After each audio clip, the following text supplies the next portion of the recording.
Welcome back to the show. My name is Chad, and tonight we're talking about a unique project, which sounds like it's blending both music and comic books, two of my favorite things. And my guest this evening is Mick Hellman, and he is one of the co-authors. And I'm going to bring him in here in a second. We're going to find out about him and the project.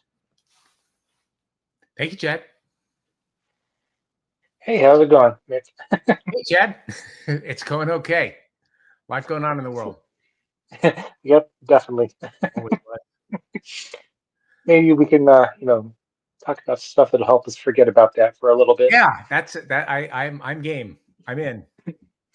So before we get started, tell us a little bit about yourself and your background with comic books.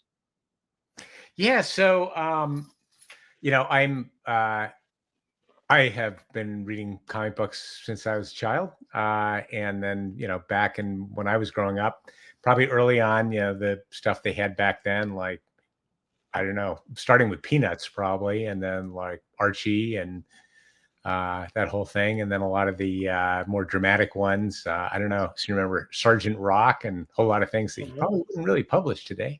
Uh, and then sometime in high school, picking up Heavy Metal magazine was actually something that I was a pretty intense reader of. That was the time when like Geiger uh, on the back of all the alien stuff was making a big push, and so was very much into that kind of stuff at that time.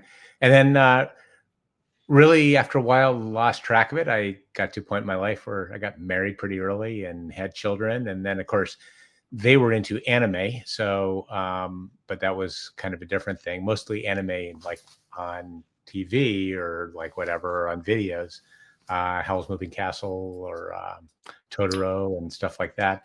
And then really came back to it here when we got connected to Nate, and we'd been working on this Highway Wolf project, um, which was one of these things where, like, each time we took a step with it and flipped over another card artistically, something interesting came up, and yeah, it led into this idea of the sort of the trinity of man.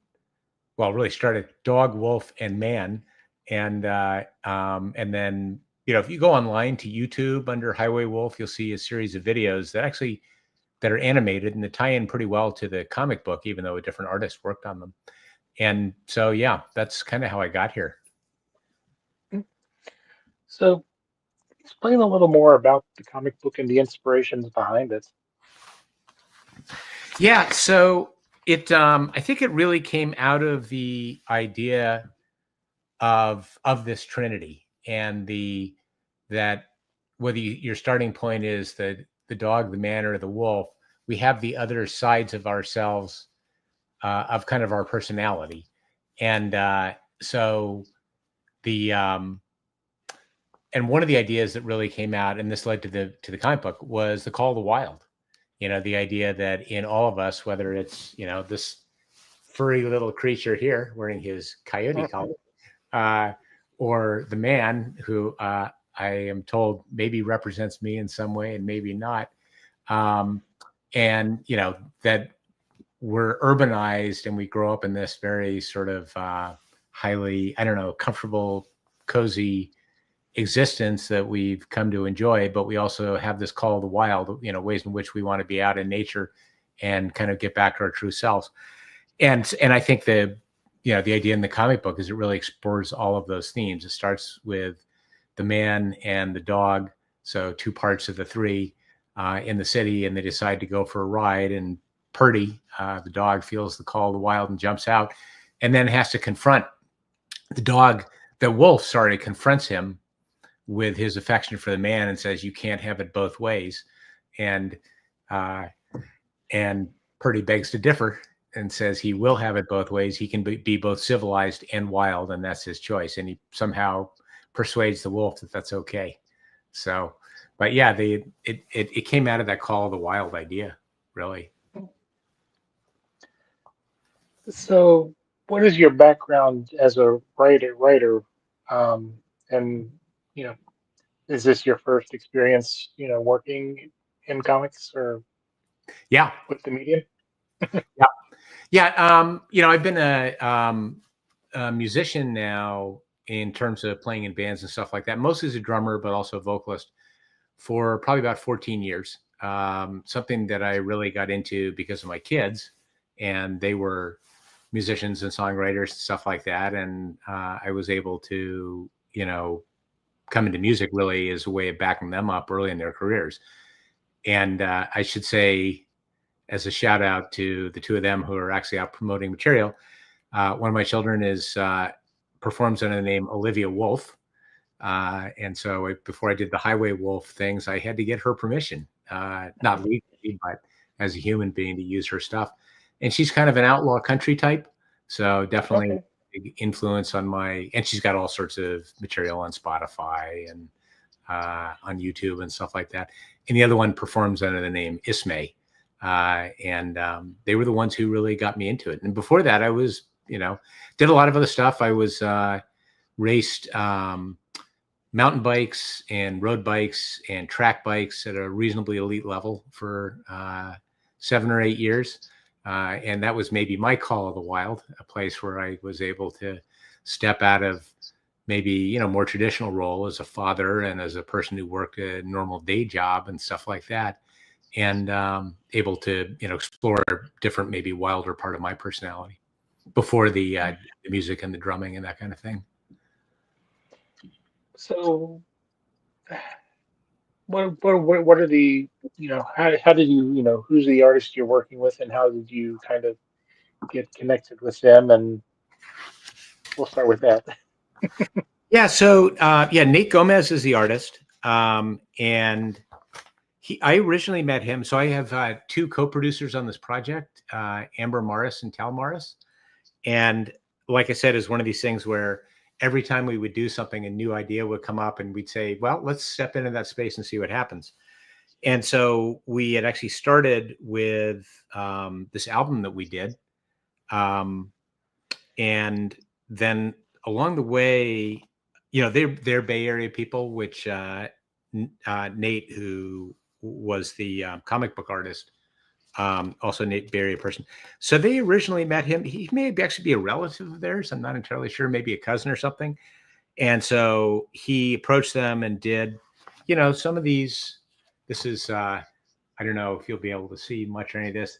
You can see the Mhm. photographs of Amber and Tal on one side, and there's Nate over there on the other side with Purdy.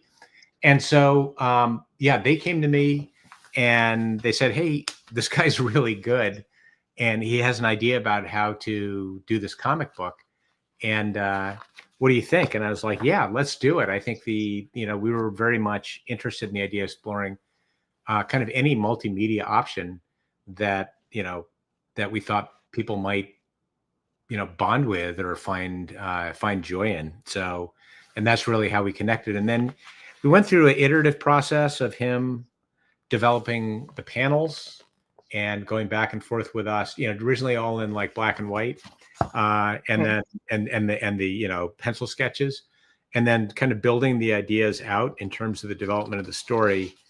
And then he got to the point where the panels were kind of ready to go, and then Amber and I sat down and wrote out the dialogue, both these yellow box narratives as well as the parts where there's actual spoken communication.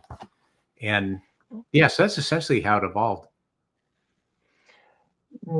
Did you find that there was a challenge of, writing for the comic book format, having never really worked, you know, having been a reader but not as a, writer?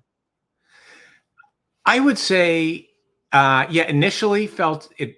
Initially, I would say maybe the beginning it felt hard, and then I think all of us though were willing to get pretty crazy and just kind of try things that worked and just, um, and then we really found, I don't know, just joy in expressing, the story. And Hmm. um, I think it's, you and the listeners and readers can judge whether we did a good job or not. But I will say it was really, really a lot of fun to do. Um, I would say, well, I've never written a comic before. I read a crazy amount, and so I guess from that standpoint, have a lot of experience, at least consuming the written word, if not expressing it. Oh, So I think those things what? helped. Yeah, what writers do you like? Do you consume? I guess to use your words. Do Oh you my have any God. specific writers that you follow? I mean, I would say early on, I was crazy about science fiction, and I would say Isaac Asimov, Ray Bradbury, Larry Niven, Jerry Pournelle, um, and then Tolkien, and those were probably early influences. And then, gosh, along the way, Margaret Atwood, uh, gosh, the woman who wrote Bel Canto, and Dutch House. I'm drawing a blank on her name right now. Uh, yeah, a lot. I mean, I probably over time. Oh, Stephen King comes up a lot in my history. Yeah, Mine um, too. yeah, love Stephen King. Yeah, read a lot. Ann Patchett was one of them, who's got Mhm. a lot of great books out there. And yeah, those would be some. Anybody from the comic book writers or what comic books do you currently read or are you enjoying? So I could probably use some recommendations because I've been out of it for a while, and I think maybe the last time I really connected with it. I mean, if I were to go to maybe more like panels, like newspaper, Brooke Breathed, um, Gary Trudeau, yeah, Scott Adams. Yeah, there were a lot of those, but that was. I don't think that's really what you're talking about. You're talking about more like actual comic books. No, I Yeah. could use some reacquaintance with that. Yeah, it's been a while. Well, we'll figure out what you like, and I'll drop you a few That, suggestions. that sounds good. So it looks like there's a musical component also to this project. Yeah, if you go on, whatever your platform of choice is, we're on all the platforms, but our material is out there under Highway Wolf. We put out an EP, I want to say probably 2 years ago, and we've been out working on another one that will be released probably starting in September, and mostly covers of other people's tunes, with a pretty heavy tilt towards material that was released in the 70s and 80s. But we try to take all of those and sort of reimagine them in our own way, and not just do a pure copy of what it is. And yeah, if I were you know, on this particular iteration that we're about to release, we picked up a Steve Miller Band song. We picked up a John Prine song. We wrote one song of our own that was very much in the vein of like, what if Pink Floyd married Led Zeppelin? And then I was the lead vocals and played the drums on all of those. But we had some really wonderful, musicians join us. Um, yeah, so yeah, encourage it. Highway Wolf. Please go on the platforms, especially I would say go on YouTube and check out the videos. We've had a lot of views on the videos. I think people get a pretty big kick out of them. There's a whole bunch of them, and they are animated. They tell the story of the the wolf, the dog, and the man, and his journey through love and through fear and the urban setting and in the wild, uh, past loves. So is there, you know, when you're working on the music, does that has that influenced the comic, or has anything you've done with the comic influenced your music? I It's hard to say where one um, necessarily stops and the other one begins. I mean, in the beginning, it really was the music before we then started doing the videos, and then the animated videos, and then the comic book. It's hard to say now because I would say always, I think in my head when we're considering material, is how it might tie into the other things we do. I think it as a concept, even though it started with the music, it certainly did probably received its widest audience in terms of the animated videos. And that was really a surprising thing to me. I thought it was the music that might really take off, but it was the animated videos. And then the comic book. yeah, so now I think that I'd like to find other themes, to build on in the comic book as well, and really keep all of those different mediums, moving forward. But yeah, I do think about them now. Like I won't do any part of it without thinking what the comic book might apply for the music, and what of the music might, what it might imply for the comic book. So Now, I'm looking at your website, and it looks like part of the proceeds go to support wolf conservation. yeah, and really a lot of that really relates to Wolf Sanctuary, which is creating safe spaces for wolves to be wolves, away from conflict with humans. And in addition to that, in some places, teaching humans how to coexist with wolves without having to harm them. So there have been a number of different projects like that along the way that we have done, and that feels good. I can't say I started off with a tremendous amount of familiarity with the challenges that you know that wolves face. Wolves when we were growing up wasn't really even something. I mean, I'm sure there were some that existed in the wild, but it's very much at the fringes of everybody's attention and things like that. And I think, along with conservation, there have been a lot of habitats that have been made available to them again, and they have started to expand into those. And then naturally, of course, as humans are expanding as well, it potentially leads us into conflict. So trying to find ways that they can safely coexist, and ways in which organizations, really probably mainly nonprofits, can play a role in helping that happen. So that's yeah, and about I think want to say every month we try to feature a different sanctuary or different program that supports wolf habitat and that kind of thing. Very nice. So, what was maybe the biggest thing you learned while working on the comic book side of the project? Um, wow, it's really hard. I would say um, that I mean there are a relatively small number of pages in this particular Yeah. comic book. And I think about the amount of work that it would take to go from, I mean, this is basically a 7-page, I think I've got there. Sorry, it's a 9-page comic book. And there are people out there doing, hundreds of pages. And the amount of creativity and effort that takes, I am sure must be pretty huge, because it took a lot of work to just get these 9 pages. And I would like to do a lot more, but yeah, Yeah. I definitely have to respect Nate and the artists who do this. It is a wonderful vehicle for conveying a story, um, but it's yeah, a lot of work.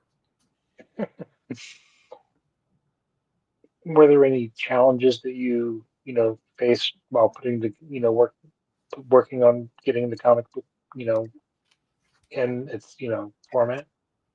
Yeah, I think since Nate was primarily focused on like the graphic side of it, and Amber and I were more focused on the dialogue. It definitely took some interaction back and forth to have the panels align with the words. Like that required some, I think I would say maybe some kind of concessions on both sides to bring it together and make it work, and some iteration, which I also really enjoyed. But yeah, that I think takes time, and yeah, I would say that was not easy. And then yeah, just sometimes as we were working on it too, we have other musical projects. We were out touring with some of those, and that also, it was sometimes hard to actually set aside the quiet time to go someplace and work on the comic at the same time we were getting ready for a show, or trying to drive from in a van from one location to another. Just finding the time to do it sometimes was hard. I can imagine. Um, so. it sounds like you have possible ideas for future comic book, you know, stories within the same vein of what you've been doing. Yeah. Um, I mean, I think we've really barely scratched the surface. And I think that, one element is now, they've established this relationship. So we brought them to a point, the three characters, where they're in connection with each other. But that's all we've done. So all the different environments you could choose to place them in, all the dilemmas they could run across. I could imagine, something in an urban setting where maybe it's the wolf who's ill at ease and trying to understand how to, with the help of the man and Purdy, the dachshund, how to, conduct himself in a different setting. That might be a place we could go. I think there are a lot of other themes we could explore. The other one that we haven't gotten into in the comic book yet is, like romantic attachment, that kind of thing. So I can imagine that's a place that would also make sense to go as well. I think the basic theme of it, it's funny. The more I've thought about it, at the beginning, I felt like because we had a man and a dog, which was basically the two of us, and then adding the wolf in was a natural choice. But the more I think about it, the idea is that that does represent sort of three different parts of our, psyche or something like that. Strikes me as maybe more real than I gave credit for at the beginning. So Mhm.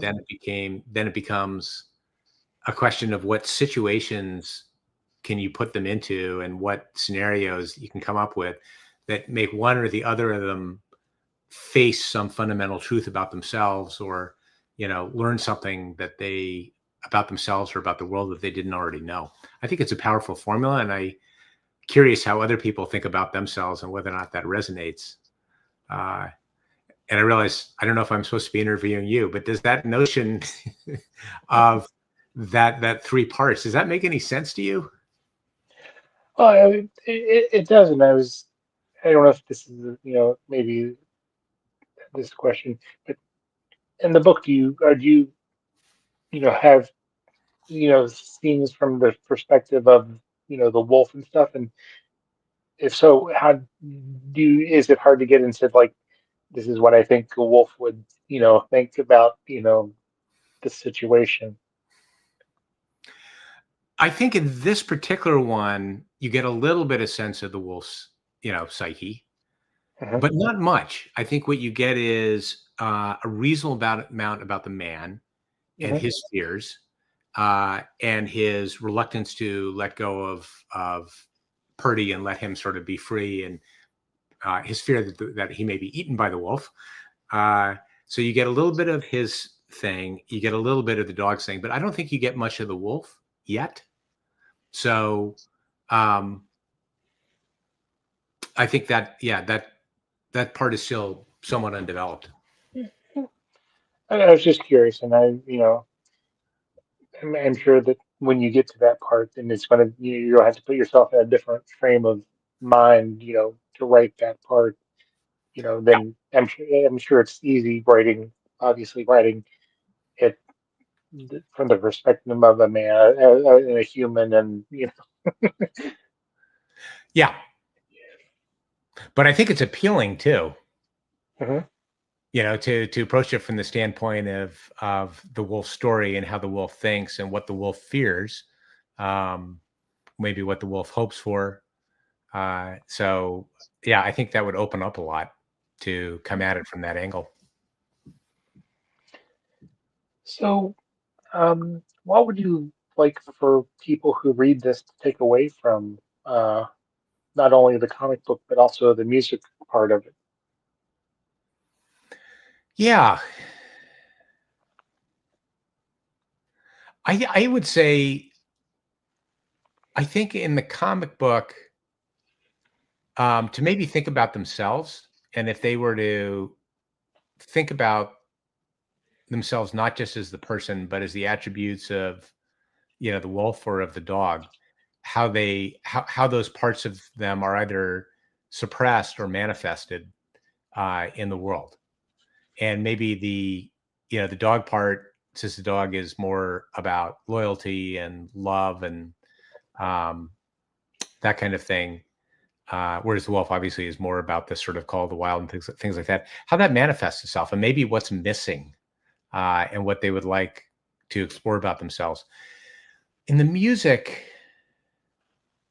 it's hard. It's harder to say. It's I hope we cover a fair amount of space in the music in terms of songs about love or songs about the urban environment, or whatever it might be. And I just hope that people would find maybe uh, some comfort in exploring those things for themselves. Maybe would see themselves in some of those situations. We one of the songs we redid, Fleetwood Mac's, the song Silver Springs, about feeling remorse about somebody they were in a relationship with maybe a long, long time ago that they really want to let go of, and they're having a really hard time doing that. And I think many of us have those, so what do you do about it? Can you ever really let go is sort of the theme that comes out of that one. So yeah, I think maybe if they could find themselves in it, I would hope for that. And where can people get get the comic and the music? Yeah, so the comic you at this point, to my knowledge, the only place where we offer the comic is on our Highway Wolf website. So I don't know that we have any other distribution at this point. Okay. And then Okay. the music is the music, Spotify, iTunes, YouTube, whatever Apple Music. It's probably on Amazon Music or Prime Music, whatever they call it now. Mhm. So it's on all of those normal platforms. You don't have to pay anything for it. It's just all out there. Nice. Anything else that you wanted to mention, or maybe that wanted to talk about that we didn't, you know, hit upon? Yeah, listen to live music. Find a local venue. I think it wasn't until maybe later in my life that I came to appreciate the value of live music. I thought everything that was good came out of a studio. And then I discovered our local venues. I went into these places and I realized how powerful it is to hear good musicians making really good original music. People listen to original music. Don't just go see cover bands. I admit that most of the songs in Highway Wolf are cover songs, but there are people out there every day writing just amazing music that will touch your soul and playing it in your local venues. So get out and support them. We don't want to have everything out there just coming at us through, the corporate barrier of Spotify and everything else. So yeah, get out there and listen to some live music, please. All right. Well, um, definitely. Everybody should check this out, and whenever you do the next chapter, and we can like to have you back and chat more about it and about your experience as you know, learning about the medium and writing for the comic book. Yeah, thank you, Chad. I appreciate you having me on. And And I are you? chapter. Yeah, are you on? I know you mentioned your Spotify. Are you on social media? Yes, indeed, of course. So why could I even think? I would say I think our biggest footprint probably really is on YouTube, where we hope you'll go and subscribe to our channel. But yeah, we're on Facebook and Instagram. I think we have TikTok. Um, I am of that generation where I occasionally see TikTok, but please don't write me off because of that. We're on all of those platforms, but yeah, Instagram and Facebook are pretty good for us, and especially YouTube. All right. All right. Well, definitely I'll try to include some links when I write this up. And it's been a pleasure chatting with you. Yeah, likewise, Chad. Thank you so much. Thanks for giving me the time to talk about my story and to Yep. and to uh, and to bring this little character along to tell his side of it. Yeah. Well, like I said, we once we hop off here, we if you want to, I can give you some reading recommendations. Yes, please. I would love that. All right. Well, in the meantime, we'll be in touch. Thank you so much, Chad.